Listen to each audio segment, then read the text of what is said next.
Bhim army chief Chandrashekhar Azad ji हैं, उनसे हम बात करेंगे कि आपका छतरपुर ज़िले में आना हुआ, वो उसके क्या कारण हैं और क्या आपकी योजना है छतरपुर ज़िले में। देखिए, छतरपुर में आज हमारी संगठन पार्टी के लोगों ने एक सभा रखी जी। बहुजन स्वाभिमान सभा जी। सम्मेलन जी। जिसमें जो बहुजन समाज के लोग हैं, SC ST OBC माइनॉरिटी के जो लोग हैं, वो सब लोग इकट्ठे होंगे जी। क्योंकि 12 फरवरी को हमने भोपाल में अपनी सभा की थी। जी। उस सभा में एक जन समर्थन था। वो जन समर्थन इसलिए था क्योंकि यहाँ जो हमारे लोग रहते हैं, बहुजन समाज के लोग, जिनकी संख्या 90% से ज़्यादा है, वो पिछले आज़ाद भारत में अब तक तमाम पार्टियों और संगठनों में भरोसा करते रहे और वो ठगे गए। वो जन समर्थन इस बात का ऐलान करता है कि उन पार्टियों के भरोसे हमारे लोग नहीं लड़ना चाहते और वो आज़ाद समाज पार्टी को ताकत देके इसके भरोसे अपने पैरों पे खड़ा होना चाहते हैं। क्योंकि सच ये है कि आज भी लोगों पे मध्य प्रदेश में पक्के मकान नहीं है। सरकारी योजनाएं कागजों में, और जो है उनको भी एक तरह से भ्रष्टाचार की भेंट चढ़ा दिया गया है। इसलिए हमने एक डाटा यहाँ इकट्ठा कराया है। बहुत जल्द उस डाटा को हम लोग रिलीज भी करेंगे कि कितने यहाँ कच्चे मकान हैं, और सरकार से उन मकानों को पक्के कराने के लिए हम लोग जो हैं अपने आंदोलन संघर्ष को मजबूत करेंगे, पहले जिले वाइज और फिर उसके बाद राजधानी में जाके हम मुख्यमंत्री घिराव करके जवाब मांगेंगे कि अगर आपको अवसर मिला है इतने लंबे समय तक, तो आपने लोगों की बुनियादी जरूरतों को भी जरूरत क्यों नहीं समझा। यहाँ पे कई घटनाएं हुई हैं, कई बड़े मामले हैं, लेकिन यहाँ सत्ता के संरक्षण में अपराधियों को छोड़ दिया जाता है और निर्दोष लोगों को जेल भेज दिया जाता है। इस बेल्ट में हमारे लोग अपने पैरों पे खड़ा होना चाहते हैं, इसलिए उन्होंने यहाँ पे एक सभा रखी। अब हमारा एक और आंदोलन जो है आने वाले कल में वो तैयार हो रहा है, उसकी भी आज मैं घोषणा जो है सभा स्थल से करने वाला हूँ।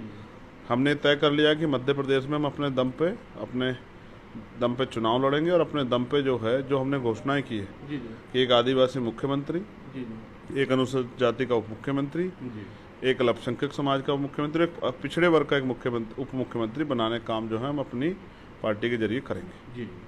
सर, एक जो छतरपुर जिले में जो ST SC को लेकर जो समस्याएं हैं, वो समस्याएं आपके द्वारा सर क्या क्या देखी गई हैं। देखिए, समस्याएं तो इतनी हैं कि उनको गिनवाना मुश्किल है।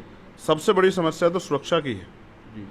अगर कानून व्यवस्था है, पुलिस है, तमाम तरह की इंटेलिजेंस, फिर भी अपराध हो रहा है, तो इसका मतलब सरकार के कानून व्यवस्था पे जो है वो कब्जा नहीं है। सरकार का जो है लॉ एंड ऑर्डर फेल हो गया है। उसके बाद रोजगार, उसके बाद जो महंगाई, बेरोजगारी, उसके साथ साथ जो जमीन, तमाम तरह के जो मुद्दे हैं सशक्तिकरण के, सरकार की एक योजना ऐसी नहीं है जिसमें दलित और पिछड़ी जाति के बच्चों को आगे बढ़ने का अवसर मिले।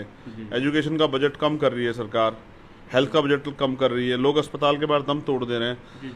हम इस क्षेत्र में और पूरे मध्य प्रदेश में बुनियादी सुविधाओं से भी वंचित हैं, और उन सुविधाओं को हमें आज़ादी के तुरंत बाद मिलना चाहिए था।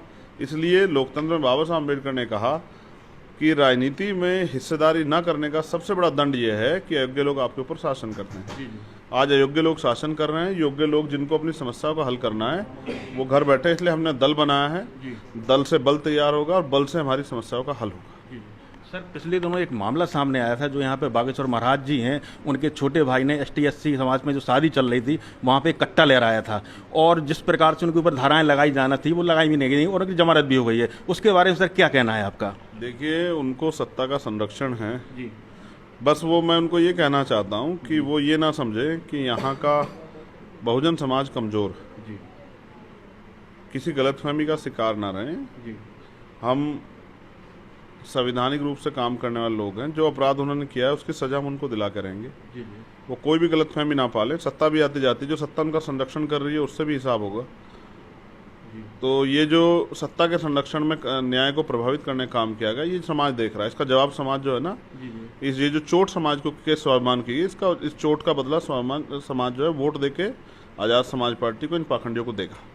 सर, एक सवाल और सर, जो अपन उत्तर प्रदेश अगर जाएं, उत्तर प्रदेश की राजनीति को अगर अपन देखें, तो मायावती जी बहुजन समाज पार्टी की हैं और बहुजन की बात उठाती रहती हैं, लेकिन इस समय अगर देखा जाए तो बिल्कुल वो सिलेंडर हैं या साइलेंट हैं। क्या बात है ऐसी। तो ये आप उनसे कभी मिले तो पूछे। मुझसे मेरा कोई सवाल हो तो जरूर पूछे।